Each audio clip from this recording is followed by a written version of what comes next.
What's happening, everybody? Welcome into a brand new episode of Phightin Words. Anthony SanFilippo's here. I am Bob Wankel. Friday morning after the Phillies dropped 2 out of 3 to the Atlanta Braves, and it was a late night last night, Anthony. And for those that stayed up and watched how that game unfolded, my guess is they went to bed pretty aggravated, and there is a lot to talk about. I told you as we were speaking briefly before the show here, I'm all statted up today. I did my research. I've come equipped to have these conversations that everybody's having right now about Brandon Marsh, the bullpen, Alec Bohm, the whole deal. So there's plenty to unpack.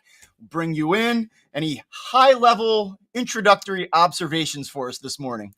Well, as we correctly predicted on Monday that they were going to lose 2 out of 3 to the Braves, I guess the question is, how many of us predicted that their one win would be the one started by Taijuan Walker and not one by Zach Wheeler or Jesus Luzardo?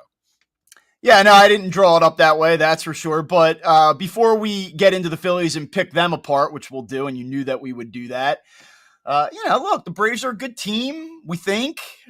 They're not going to start the season 2-15. Like that was an important series for them. They get paid too. They're at home, the whole deal, right? Like we got to say all those things, but there's some concerning stuff with the Phillies, and it's weird. I was listening last night to the radio broadcast, and it was Fransky and Stocker, and they made the point that the Phillies, and they had Gelb on, and I think that one of them, I forget who said it, the Phillies had only won their first 4 series to start a season once since 1964. So that is more of an outlier than it is for this team to even, or this franchise to even win a championship if you go back over the last 61 years. So 8-4, playing .666 baseball, like it's all good when you look at the big picture. But if you've been watching this team through 12 games, you know that there are some things to be concerned about. And it's funny, we had a conversation with Russ because he does the thumbnail for YouTube and the show notes and sets up the titles and all of that stuff. And we're saying, like, what should we call the show today? And I had offered Off a Cliff. And you that had would be said, a little extreme. Extreme. That was more about the daycare, right? That was more of a daycare thing, not a team thing. And then you said Fools in the Rain, and I said, all right, like I guess that's fine. And I started making fun of you a little bit. Did you listen to the song? Did you listen to the song at least and say, "Oh yeah, I do know the song"? I had no idea who that. Like I didn't know it was Zeppelin. I had no clue. Like I probably heard the song a million times, but like yes. I'm not like classic rock dude. So like. Yeah, but I'm sure you've heard it. I'm sure everybody's heard it. I'm sure. Right? It's probably embarrassing that I wasn't able to immediately piece that together. But then I countered with, what, daycare closed? Yeah. And then I'm not going to read you the rest of where I went off the rails with it. So the rest, you got to join the exclusive subscriber channel to get that part of the conversation. So, look, I think we got to start with the Bohm and Marsh conversation. Like, I know that there's a lot to talk about, and I really do want to talk about Taijuan Walker because this is the official podcast of Taijuan Walker, but we got to do the Bohm and Marsh thing. And I guess what I'd like you to do is give everyone needs to take a deep breath, and sort of set it up where you're at. And then I want to look a little bit deeper into it. I did pull a lot of numbers on both of these guys, and some of it is super troubling and maybe even worse than you would think. And then some of it's like, okay, it's not that bad. It's not going to be this bad. Well, the only thing, and look, you're putting me in a spot that I'm usually in, but with these two guys that I don't tend to be in as much. But I'll play along. Don't play the part. I just kind of thought you were going to do the like, hey, everyone, it's baseball. But no, it's the only thing I would say is the Phillies. The one thing about the Phillies is that when they've had guys go through really rough patches like these guys have gone through, part of their success has been sticking with them and letting them figure it out, letting them get their way through. And so when you sit there and go, okay, it's only 12 games. All right. And you could sit there and say, these guys have had rough patches before and come out of them. Both Alec Bohm and Brandon Marsh have been in situations where they've looked awful.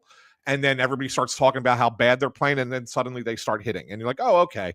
They kind of figured it out. And they're back to being their normal selves again.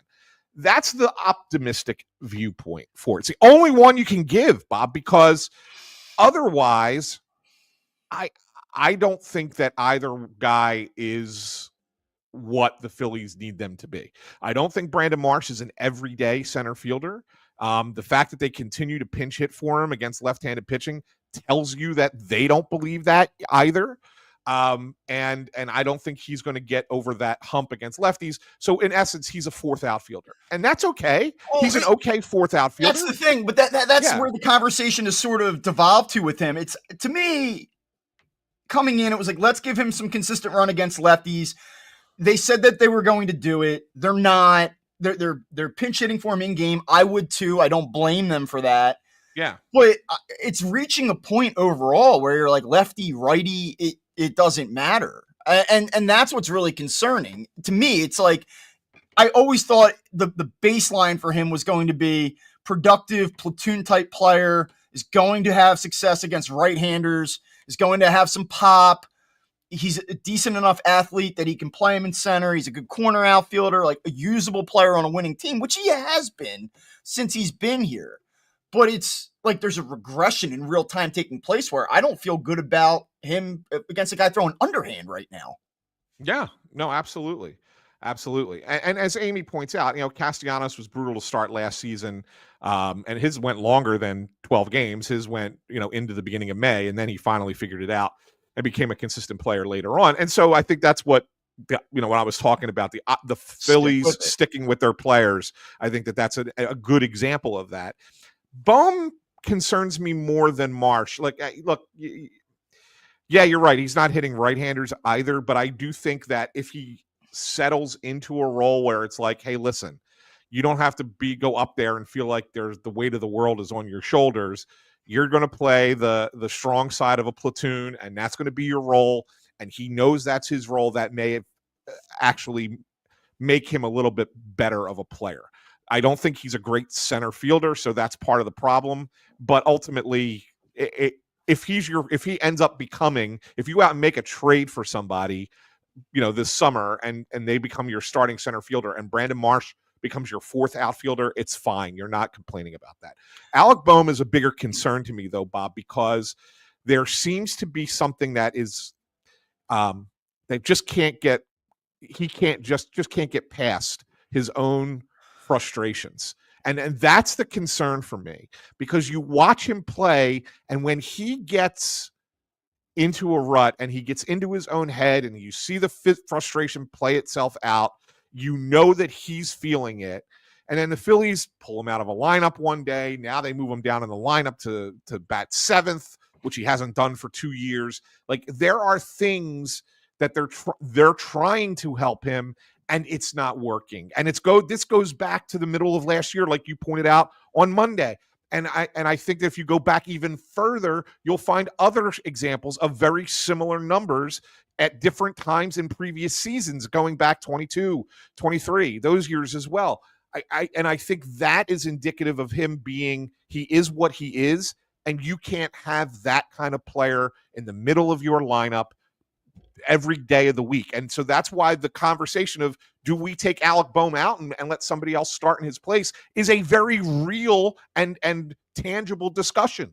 So there's the Alec Bohm problem, and then there's the byproduct of it, which is there is no right-handed hitter to complement Bryce Harper, or if it's Kyle Schwarber in the middle of that order. Last night you go to Castellanos, who's gotten off to a good start, and then he proceeds to go 0 for 5 and doesn't put a ball in play. 5 strikeouts. Like, Nick Castellanos is sort of what he is, both good and bad at this point, and what he is not is a cleanup hitter. And you see where I understand the frustration with Bohm. He's not a cleanup hitter either. Hey, Nick is at least giving you some decent at-bats. Like, let's get him in the cleanup spot. No. Get him out. I don't want to see him there tonight. Get him out of there. But here's the problem. That was old Nick last night. That was bad. It was really bad. And it's in part why they lost that game last night. I don't want to spend too much time harping on the one game. I do want to get into it a little bit. But I think that the game shows a lot of the deficiencies that we were talking about even after they took 2 out of 3 against the Dodgers. And this is why I try to keep it real in that, like, hey, you guys get on here Monday morning and it's a little bit negative. There's a lot of concerns. You're picking apart certain guys. And it's like you fast forward 3 days and you're like, well, here you go.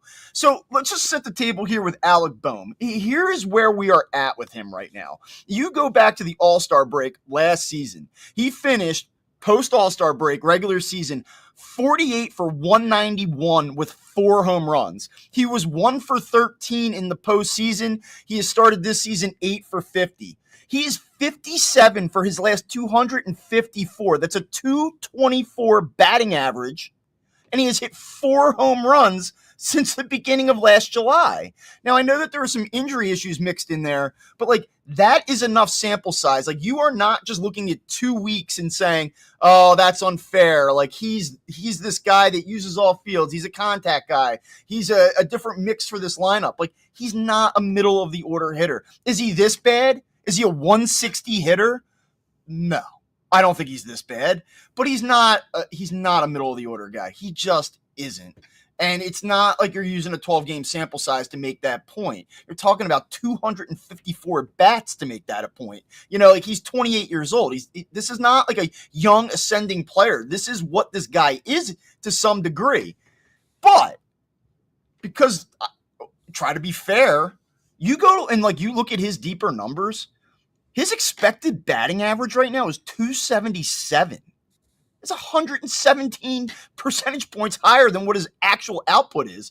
And if you even look at some of those metrics, 94% squared up rate, like 94th percentile, he's in the 60th percentile of expected batting average. He had a flyout in the 9th inning last night that had a 520 expected batting average with a 99.6 mile an hour exit velocity. In the 2nd inning, he lined out at 105.3 miles per hour and had a 670 expected batting average. So he goes 0 for 5 last night, but he puts 2 balls in play that were squared up and hit hard. And like, so some of this is a product of bad luck. And I know that nobody wants to hear that because it's super easy to just pile on this guy and be like, he's dog shit. They got to move on. But like a lot of this at this point, he's had bad at bats. He's been way too aggressive early in counts. He's thrown away some of his plate appearances, but it's also been compounded by the fact that he has been unlucky. He's not this bad. He just isn't this bad. Is it coincidence that Bohm started slumping in 2024 when he started dating Aaron Dolan? I have no comment on that, but interesting observation. Good question, Kevin. Good question. Very good question. I mean, look, the point being, like, if you want to move off of him, yeah. Like, to be honest with you, like, I don't want to sit here and pat myself on the back. Like, I'm not interested in doing that, but I would have found a way to move on from him this offseason. I would have found a way to move on from Brandon Marsh this offseason too. I thought that both of those players needed a change of scenery, and I thought it would have been a great way for the Phillies to sort of, you know, recalibrate the dynamic of this team. We talk about this team needing new blood, a shakeup, a different look. And these are 2 guys that have plateaued here. Here's what I will tell you. You have seen the best of these 2 guys in a Phillies uniform. They're not going to get better than what their peak has been.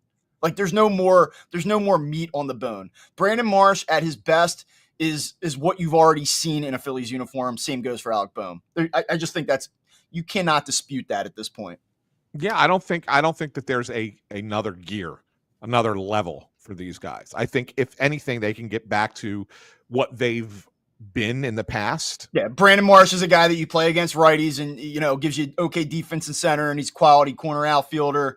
Can't play him against lefties. He's going to get exposed. He's a liability. Alec Bohm maybe gives you 20 home runs and hits 275 and, you know, can move a runner situationally. Like that's what it is. And oh, by the way, Alec Bohm can't play defense. He's not a good defender. Like I've said this on the show a lot. You get credit. He's worked hard with Bobby Dickerson. He's made himself into a passable defender. Like that's all true, but he's not a good defender. He's not like, it's not like, oh, well, you know, you play him at third base because at least, you know, you feel good about the defense. Yeah. So, you know, that's not it. And just real quick, I don't want to let it get away from me. I mean, Brandon Marsh right now, he's 4 for 30 this season. You go back to the All-Star break with him. Not only is he hitting 209 since the All-Star break of last year, 36% K rate. Yeah. I mean, dude, he has struck out 81 of his last 225 at bats. That's crazy. Yeah. And as Jerry Martin points out here, back to Bohm, he says, can we talk about the fact that Bohm being as bad as he is, putting the Phillies in a tough spot because you have to look at keeping Stott at second and Turner at shortstop, and Aiden Miller, when ready, would move to third base. And that's an interesting thing. I mean, look, there are other options, Jerry. They're not locked into that. In all honesty, like they could move on from Alec Bohm and find another third baseman and still put Aiden Miller at shortstop and move Trey Turner to the outfield. Like that can still happen, right? There are other options. They aren't locked into that, but you are right that it does make the whole Aiden Miller thing a little bit different. But that's a down the line. Well, it's funny that you bring this up because it's one of the points I wanted to talk about. I understand why the fan base is totally fed up with the Phillies outfield mix. I get it. And I also get that they see a top prospect, hitting the ball right now at Lehigh Valley, and they're saying it's time for Crawford. It's not. Yeah, not yet. He's not ready yet. Not yet. And there's this idea of like, well, anybody but what they have out there. And I'm on board with that, but I just don't think you do it at the expense of rushing Crawford, who probably needs more time. Yeah. As Chris is asking, how much more does Crawford have to show before he gets called up? And it's not about what he has to show statistically. Like you don't need to see necessarily the numbers. It's just there's probably a lot more below the surface when you're looking at some analytical stuff at AAA that maybe some stuff that's not really available to the general public as you're watching him play. How is he faring against veteran pitchers versus younger pitchers? How's he faring against guys who've pitched in the majors before versus guys who are just lifetime minor leaguers that teams fill their rosters with? Like there's all kinds of different things. How is he hitting breaking pitches versus how he's hitting fastballs? Because you're probably going to get a more of a mix in the major leagues. Like there's so many different things that you got to look at when you're evaluating a young player, and you don't want to rush him because you don't want him to come up and fail. And that would be a thing. Like you think Justin Crawford is a long-term solution for you, is going to be a part of the organization for many years to come. You got to make sure that you give him the proper time down in the minor leagues. So that's the team is 8-4 with 4 guys in the lineup not hitting. Right. Let's be honest. Like they figured out a way to still win some games. Yes, it's impacting their bullpen. There's like a thing about Justin Crawford too. Like, let me just say, like Justin Crawford's hitting .265 with a .641 OPS right now at AAA. Yeah. I mean, he has I have it up in front of me here. He has not homered, nor has he doubled. He has 2 triples. I mean, what are we like? What has he done that would say, like, let's get him up here on April 11th for the Cardinals series? He's hitting better than Brandon Marsh. Yeah, but in triple A. I mean, that's the thing. Yeah. Like, don't rush the development of. So you can't have it both ways. Like we talk about, the Phillies ruined Kingery, and like they rushed him up here and they had him playing all over the place because they were trying to plug holes because they stunk, and then they made him into something that he wasn't, and it totally screwed up his development. So now, like, let's rush a kid up here that just turned 21 in January, who's probably not ready yet because Brandon Marsh can't hit. Like, that's just not the way to do it, especially at this point in the calendar. Yeah. It's look, the Phillies find themselves in a little bit of a conundrum in a lot of places. And, they're still a good enough team to beat weaker teams handily. They're still a good enough team to hang in with good teams or even beat good teams as they did to the Dodgers. It's not like they're falling off a cliff, as we almost called the title of the show today. To be clear, it wasn't about the team. It was about the players that we have just talked about at length for the last 20 minutes. Yeah, I get it. So you can kind of trudge along through a portion of the season as is. And I know that that's frustrating because fans want change immediately, right? They always want the, what have you done for me lately? Not performing, change it. Right. But you sometimes have to look at it a little bit more holistically and say, yes, we agree with you that we need to make changes, but we can't do it right now. We got to wait a little bit, give us some time, and we will. And in the interim, these guys are going to have an opportunity to figure it out. And if they do, then they probably will stay. And if they don't, well, then we'll probably. Yeah, I just think that the frustration is that a lot of people felt like they should have done that this past offseason, and now this is the start that you get, and it makes it very easy to pile on it. And I don't know that those people that felt that way, myself included, were wrong. Yeah.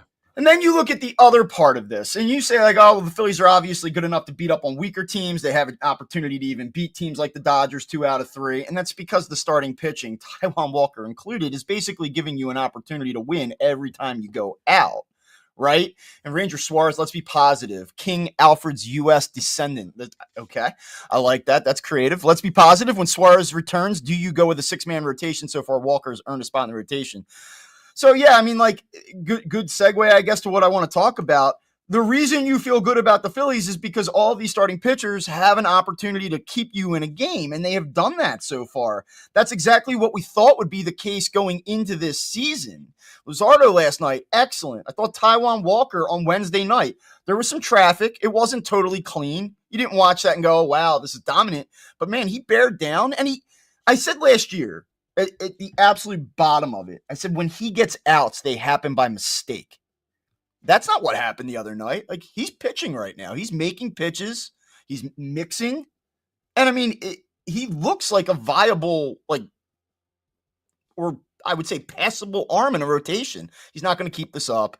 Regression will occur, obviously. But, I mean, like, he's been okay.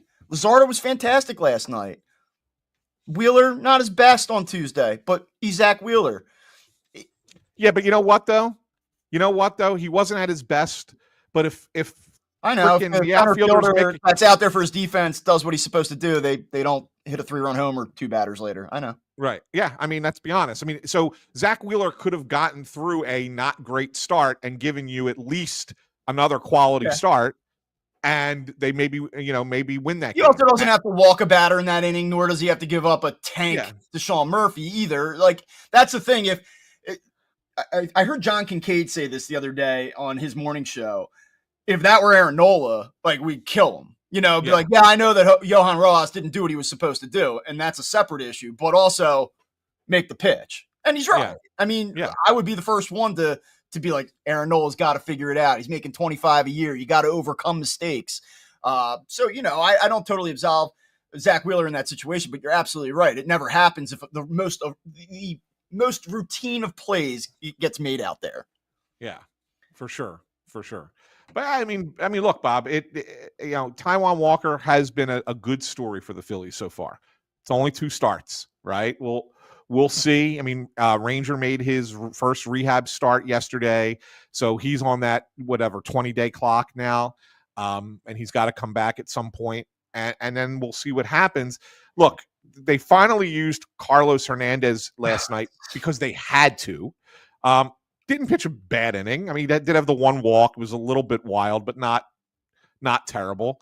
But I think ultimately they would rather have a more, and the fact that we're calling Taijuan more reliable, but a more reliable multi-inning guy in that position in the bullpen tells me that they won't go to a 6-man rotation, at least not until Painter comes up. And that's I totally agree. I would be stunned if they went to a 6-man rotation. I will say this. I think that Ranger Suarez is going to get his spot back. Yeah. I do not think that Taijuan Walker is going to be a guy you want to watch pitch multiple innings out of the bullpen in games that are winnable or that you're protecting a 1 or 2 run lead. So say you have a starter that runs up his count, 100 pitches. Here comes Taijuan Walker. The bullpen's a little light. Let's see if we can get him through the 6th and 7th. Like, I don't think that's going to go well. I just don't. I think it would probably actually go better if he just stayed in the rotation. I think if in a perfect world, Ranger Suarez came back and Taijuan Walker continues to be functional, the Phillies would probably in the short term be better served if Ranger Suarez was that guy. But I don't think that they start there with him because I don't think it's fair to the player, frankly, going into a contract year. And I also think that you need to put your best guys in the rotation, especially this early in the season. But the problem when you watch the Phillies right now is because there are so many different holes in this lineup, they're not able to separate from teams, and every game is tight right now. And that means that you have 3 relievers that you feel decent about, which are Alvarado, Kerkering, and Strom, and you run into a situation last night where you come out of that rain delay and they go Hernandez, Romano, Banks, Ross. And they did a decent job. But that's not going to win you many games. And that's the issue that they're running into. On any given night, at least one of those high leverage guys is unavailable because they're just getting crushed. I mean, they are working these guys to death, and it's April 11th, and they've had all these off days built into the schedule. Imagine if they were in the normal cadence of the schedule right now, and they didn't have 4 off days in the first 14 days of the season or 15 days of the season. You'd be like, holy smokes. They've got to find. You're kind of holy smokes already. I mean, to be honest with you. So that's what it is on any given night. They're going to be very hard pressed on any given night right now, unless they start getting blown out, which they probably will not because of the starting pitching, or they start running away from teams where you can throw Joe Ross for 2 innings and it's not a 1-run game or a tie game. That is the issue right now. Now, we talked about Romano the other day, and I do want to say he threw the ball pretty well last night. His velocity was up. He averaged 95.9 with the 4-seamer. That was up 1.3 miles per hour over his season average. He topped out at 96.9. So he did have a little bit more life last night.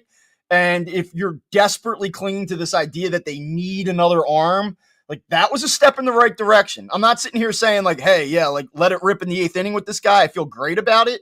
But you got to start somewhere. And last night was a positive step forward for him.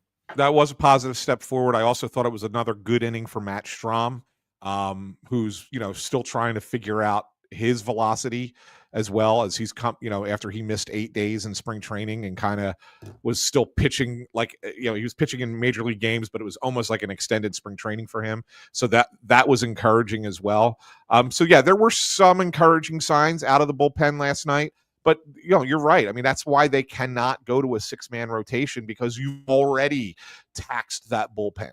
You've already taxed it to the point that most teams don't tax their high leverage guys 12 games into a season. The reason the Phillies are 8-4 is because they've had to use those guys, and those guys have, for the most part, been good, right? I mean, Alvarado had the one game where he wasn't great, and Strom had the one game where he wasn't great.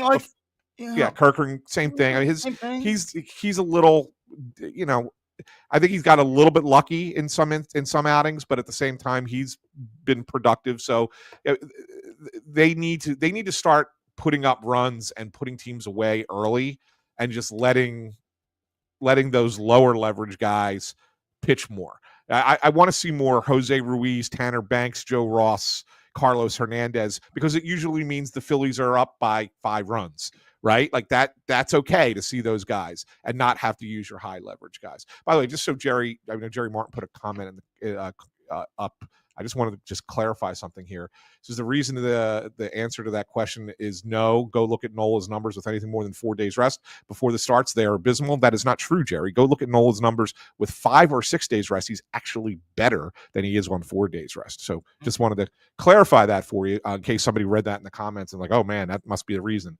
Not true. Aaron Nola is actually better with more rest.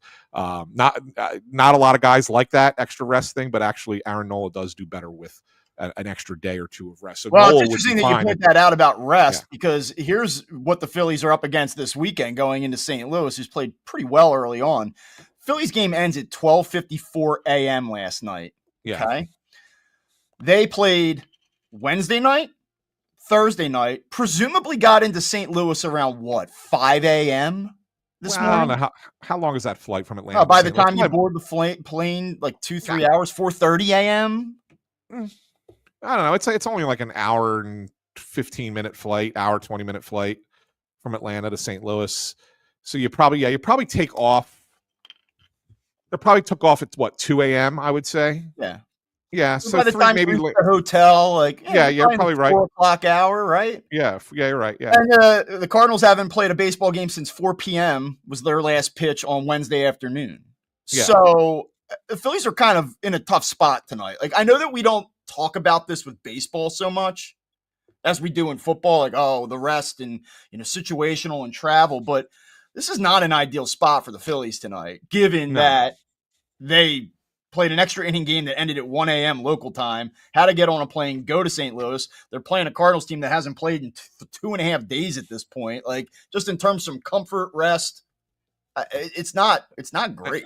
And just for Sean, he says Atlanta not having day games on a getaway day is a disgrace. Just know, Sean, that the MLB Players Association, they sign off on these schedules. So if they had a problem with it, they would have voiced a concern about it. The only requirement by the CBA is that one game can't start sooner than 23 scheduled can't start sooner than, I think it's 23, might be 22 hours, 22 or 23 hours. It's from one pitch to the next if there's a travel involved. So this covered it. Yeah, obviously the rain delay and the extra innings changes the matter, but that's not because of, the schedule. What has nothing to do with when the game ended. It's when the previous game was scheduled to start. So it did not violate anything, and everybody was okay with it to start the season. As far as the game last night goes, it's like if a tree falls in the woods and nobody's there to see it, does it make a sound? Like, I mean, it happened at 1 a.m. That game on any other night at 9:45 p.m. would have been incredibly infuriating when you look at the sequence of how, especially in extra innings, things went. I mean, the Phillies didn't hit. They left, 13 runners on base. Yep. Trey Turner has an opportunity, I believe, in the 10th inning with a runner on third, fewer than 2 outs, doesn't get it done, strikes out. You're like, there you go. That was the last thing I saw before my eyes closed. Yeah. Like, come on, man. And then you kind of get a gift run with the Rojas walk late. Like, that's nice. Nice moment for him. And then 2 seconds later in the bottom half, boom, game over. Joe Ross. It's not Joe Ross's fault. Like, the Phillies have to do more offensively. And, it's like 8-4 is great. Dodgers, Braves, the whole deal. They played a soft schedule at the very beginning of the first 2 series, although you do see that Washington is better than people I think realize. I don't really care about the 8-4 thing. There's nothing to be upset about there, but what you are seeing right now, my biggest takeaway as we sit here 15 days or whatever it's been into the season is that both good and bad, the Phillies pretty much are exactly what you thought they were. Mm-hmm. I mean, like, there's nothing that has happened. Sure, some of the numbers are a little bit more extreme than you'd expect, but is there anything that's happened through 2 weeks that really blows you away about this team? Because 2 weeks ago, I sat here and said the bullpen feels an arm light. Man, they need another guy in the middle of that lineup, especially from the right side, that can drive the ball and protect Harper. I really like this starting rotation. Like, that's exactly what we've seen. Yeah, no, there's been nothing that's surprised me. There's been some stuff that's been good and like, oh wow, that's better than I expected. And there's been stuff that's been bad and go, oh wow, that's worse than I expected. But nothing that flat out surprised me. So far. Like I'll be honest. Kyle Schwarber's a very good home run hitter. We know this, right? But to have 6 home runs through 12 games and to be hitting the way he's hitting, like, I know it's in a contract year and he's playing for a contract, right? Guys do this, right? It happens in sports all the time. Their contract year, they have a great year. But he's even been better than I expected him to be. Yeah, to this point. Sure. And so like things like that, I'm not surprised by it because I know Kyle Schwarber, the kind of player he is, kind of guy he is, and so I'm not surprised by it. But like you look at something like that and go, offensively, that's probably a little bit higher up the scale than I thought it would be at this point. I don't expect the third baseman to hit 160 for the remainder of the year. I don't know what to think about the Marsh-Rojas combination. That might just be what it is, quite honestly. I think that Bryce Harper, it kind of like vintage Bryce Harper. He's not red hot right now, but he's still getting on base. He's still making an impact, but he's not rolling at the moment. I think Real Muto has a little bit more than this, but like Turner, I think has a little bit more than this, but not much. I think like Trey Turner kind of is giving you what he is at this point. Like, that's where I kind of go like, is this it? Like, is this sort of it? Because where would the Phillies be right now from an offensive standpoint without Kyle Schwarber? And he's not going to do this forever. So if you expect Schwarber to come down a notch, someone else has got to go, or multiple players have to pick this up a little bit. Yeah, they do. They do. This is an 8-4 that feels fortunate. Yeah. Yeah, they feel I don't want to say mediocre, but like they just feel very flawed. They do. If I watched any team, doesn't have to be the Phillies, but any team play the way that the Phillies have played this year and not know what the end result is, just like look at statistics. You give me random player statistics, player A, B, C, all the way through Z, and I just look at their stats and say, okay, how did this team perform? I'm looking at that and I'm going, that's a 500 team. Yeah. Yeah. That's what I'm looking at. And so for them to be 8-4 is a little bit, I think a little bit fortunate at this point. It's just amazing. Like, I guess it's just like, what are we looking at? Because when you sift through the team statistics, I mean, they're 6th in batting average. They're, let's see here. They're first in on base percentage. First in baseball. Slugging 8th. OPS 6th. Like, this is pretty good offensively, and it doesn't feel like it to me. I'm going to be totally honest with you. I know that, like I said, Schwarber's powering quite a bit of that, but like this doesn't feel like a top 5 offense to me. Yeah, I mean, if you go back, it's a top 5 offense with 2 guys in the lineup that are unplayable right now. Yeah, I know. Completely unplayable. What does that say about the rest of baseball, right? Yeah. I mean, that's the so thing. It's all about perspective, right? Like yeah. It is very hard to do that because in baseball, more than any other sport, I really do believe this. So many fans only watch their team, watch their team. So you know your team, you know where they're weak and what they're good at and what drives you nuts. People listening to this show, very few people listening to the show are going to be like, well, guess what?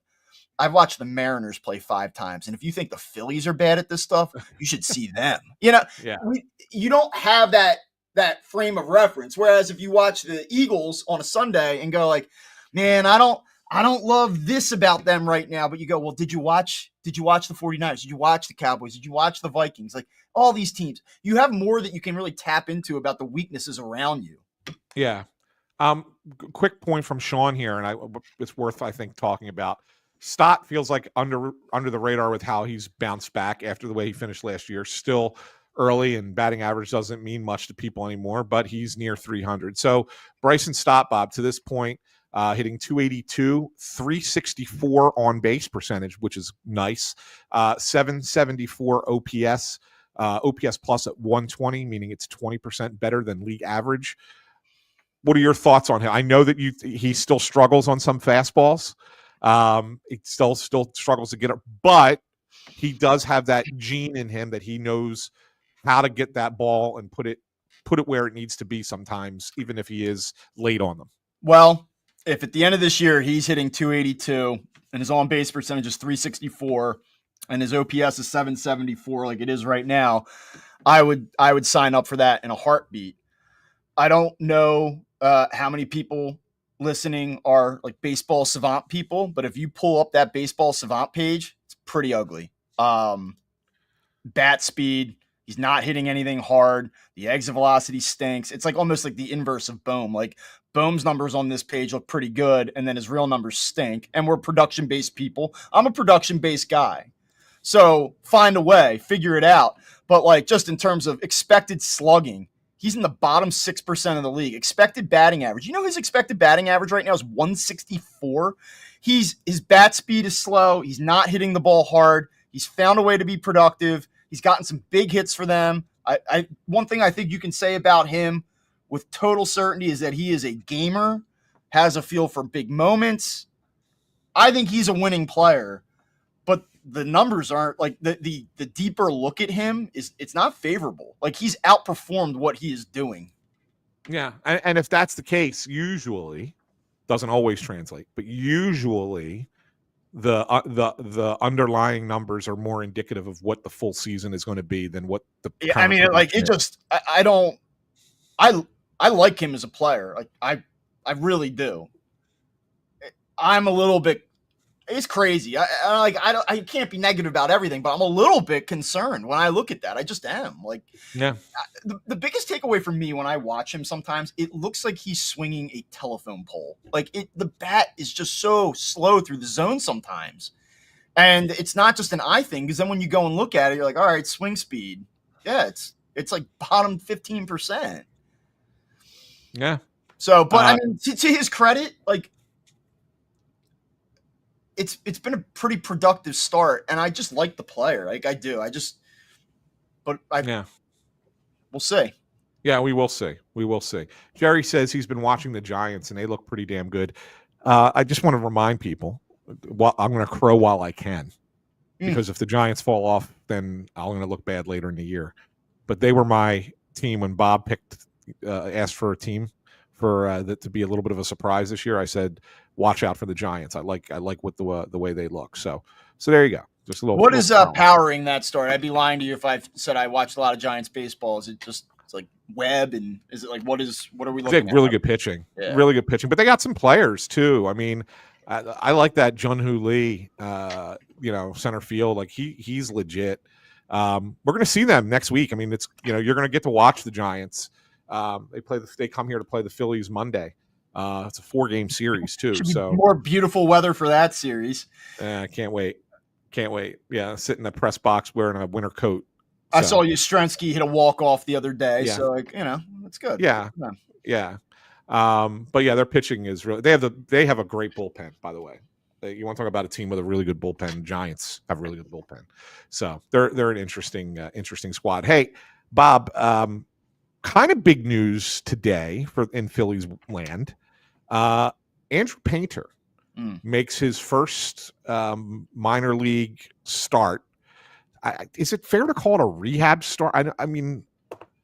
He's been pitching. Like he threw in, Arizona Fall League. He's been pitching complex games, in intramural. I don't know. Is it considered a rehab? I'm going to put you on the spot about him. And I think that if anything that happens throughout the Phillies organization today, including this game tonight in St. Louis included, the most important thing that happens today will be what that looks like and how that goes. And does he perform? Does he feel good? What's that look like? So I want to put you on the spot. From the time he comes up, assuming that he does come up, which we all think is going to happen, July-ish or June-ish or what have you. Yeah. If the voting started the day that he first throws a baseball at the major league level for Rookie of the Year, would he win the award? I think he'll get votes.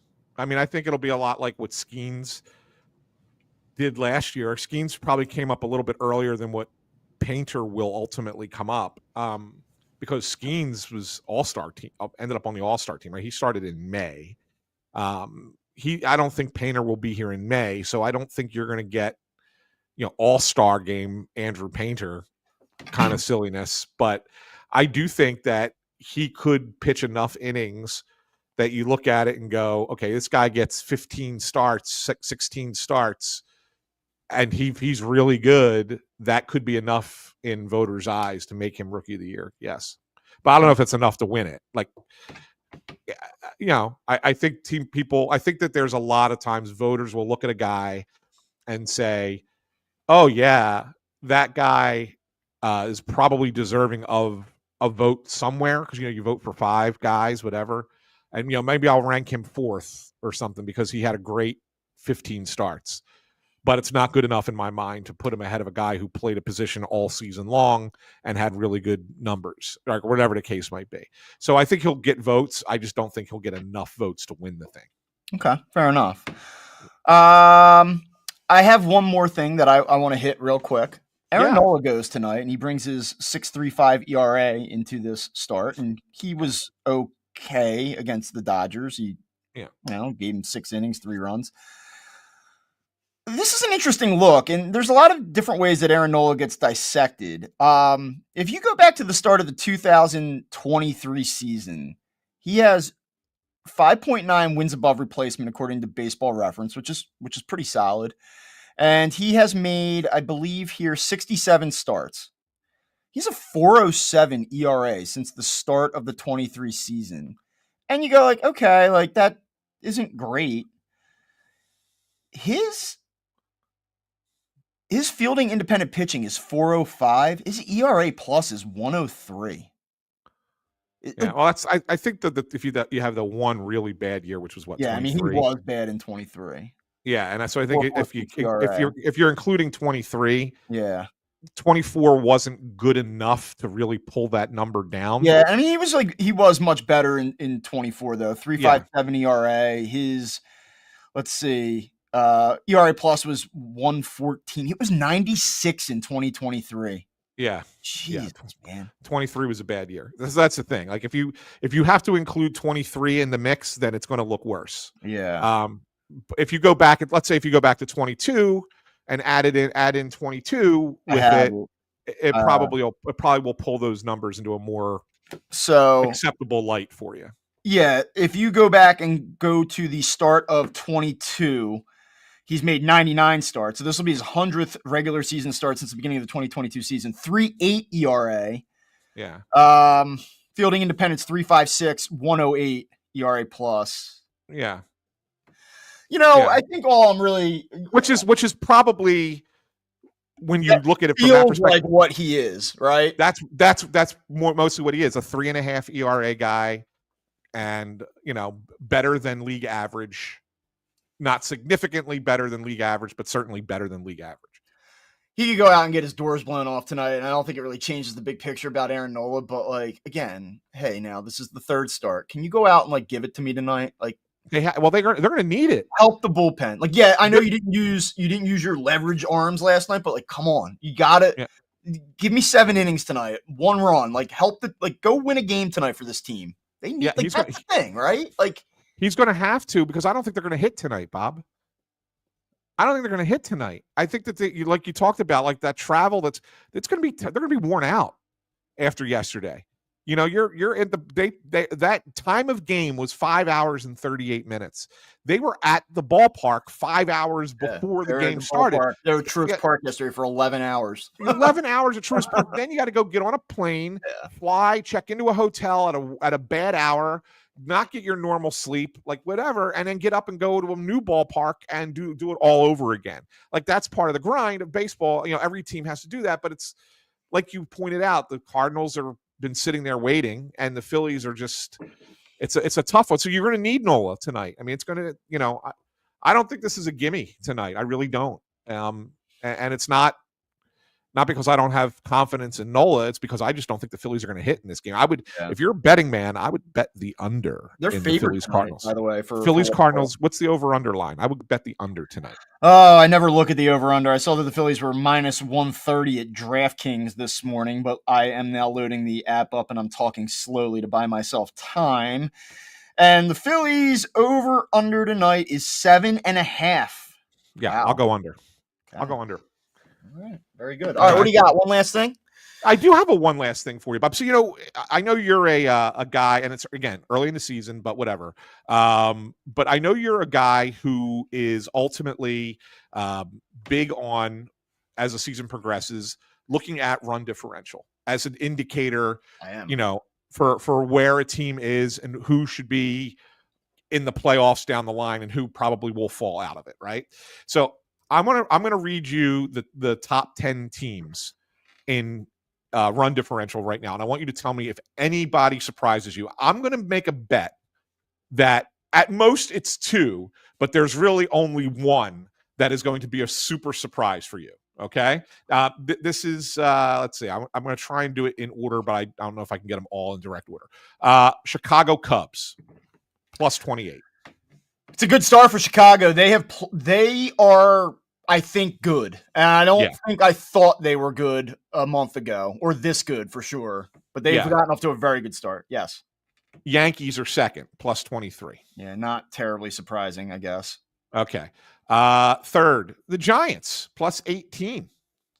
A surprise, but as you noted, they're playing very well. Yeah. Dodgers, fourth, plus 15. Okay. Not a surprise, right? A little surprised that it's not more. Yeah. Fifth is the Padres at plus 14. They're tied with the Tigers at plus 14. Is the Padres, right? Yes.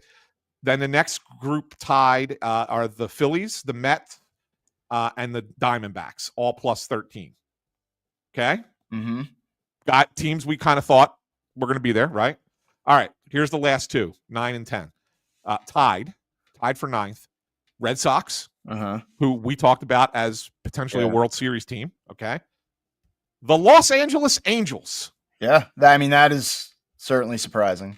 Are the Fighting Mike Trouts for real? Yeah. No. They're not. And the Tigers, I think, are a little bit of a surprise too in there, by the way. Like, because of their offense is not yeah. great. They have good pitching, but no offense, right? Yeah. They've only allowed 45 runs so far. Yeah. Which is pretty damn good.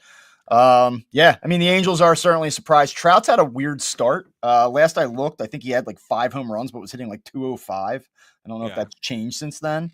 But the conversation always becomes, and by the way, they beat the Rays in their last game 11-1. So up until that last game, they were actually -1 in run differential. So I'm not on the Angels train exactly at the moment, but like that conversation, like it always does, is going to come back to Trout, and it's going to be, he's hitting 205 with 5 homers, 895 OPS. Mike Trout can't make the playoffs. He missed getting a ball in the end zone at Eagles games. Russ Joy show. I kind of love that take. It's like so mean and kind of true. And like it's vintage Russ. It's such a troll job, but there is just a dash of truth to it. Just a dash, huh?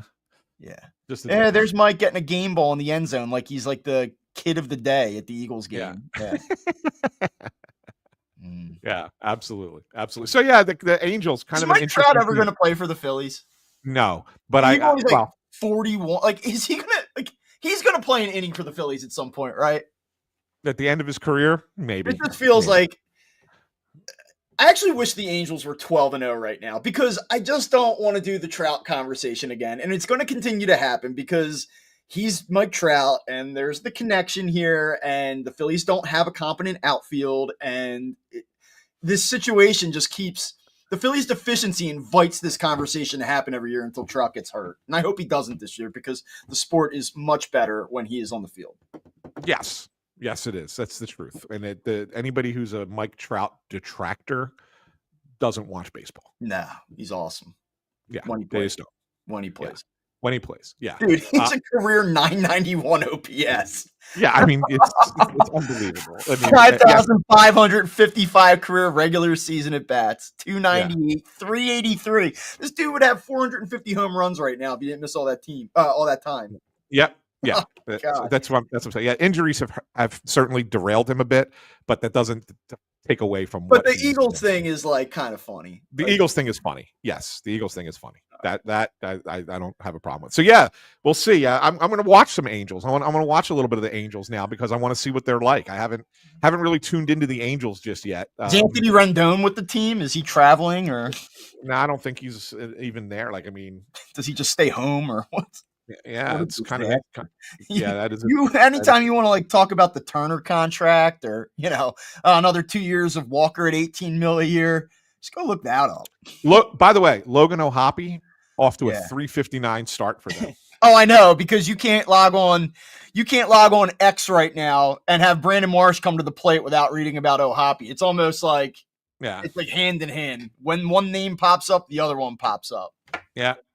So they're playing the Giants this weekend. And obviously, the Phillies play the Giants on Monday. So I'm going to get a little bit of late night Angels Giants to kind of, look at the Giants and advanced scouting. I just always like to look at I've watched a little bit of the Giants already, but not in depth, but I love to watch those late night games. I'll be tuning into Angels Giants this weekend for sure.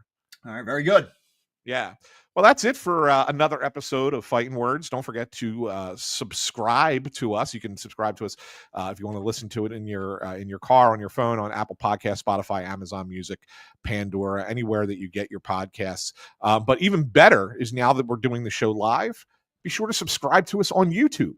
And then when you click the thumbs up button and ring the bell, you make sure you never miss a show. That way, whenever we go live, you'll get an alert on your phone, on your tablet, on your laptop, letting you know that Bob and I are in here talking Phillies baseball. So subscribe to us on YouTube. We will be back on Monday after this weekend set in St. Louis to talk about the weekend and to look ahead to the big homestand with the Giants. 4-game series starting Monday down at Citizens Bank Park. So for Bob Wankel, I'm Anthony SanFilippo saying thanks for tuning in to Phightin Words. Have a great weekend, everybody. We will see you on Monday.